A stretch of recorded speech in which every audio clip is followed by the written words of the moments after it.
అనకాపల్లి జిల్లా తారువలో టెన్షన్ వాతావరణం కంటిన్యూ అవుతుంది. డిప్యూటీ సీఎం బూడి ముత్యాల నాయుడు ఇంటిపై రెక్కి నిర్వహిస్తున్నారంటూ బీజేపీ శ్రేణులపై వైసీపీ కార్యకర్తలు దాడి చేశారు. దీంతో గాయపడిన వారిని పరామర్శించేందుకు అనకాపల్లి బీజేపీ అభ్యర్థి సీఎం రమేష్ వెళ్లడంతో ఉద్రిక్తతకు దారితీసింది. బీజేపీ వర్సెస్ వైసీపీగా సీన్ మారడం, టెన్షన్ వాతావరణం తగ్గకపోవడంతో సీఎం రమేష్ ను పోలీసులు అదుపులోకి తీసుకున్నారు. డిప్యూటీ సీఎం బూడి ముత్యాల నాయుడు స్వగ్రామం అనకాపల్లి జిల్లా తారువలో హైటెన్షన్ వాతావరణం నెలకొంది.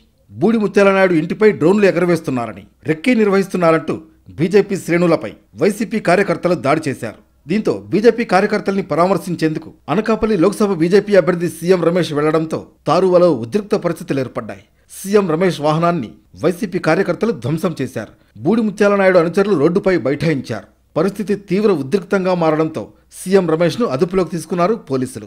అతి కష్టం మీద పిఎస్కు తరలించారు. తారువ గ్రామంలో అదనపు బలగాలను మోహరించారు. అయితే బూడి ముత్యాల నాయుడు తన వాహనం ముందు సిమెంట్ బెంచి వేసుకుని కూర్చున్నాడని సీఎం రమేష్ ఆరోపించారు. గాయపడిన వారిని పరామర్శించాల్సిన బాధ్యత తనపై ఉందన్నారు. తారువ గ్రామంలోని ప్రతి ఇంటికి వెళతానన్నారు. ఎలక్షన్ కమిషన్కు కూడా ఫిర్యాదు చేస్తానన్నారు.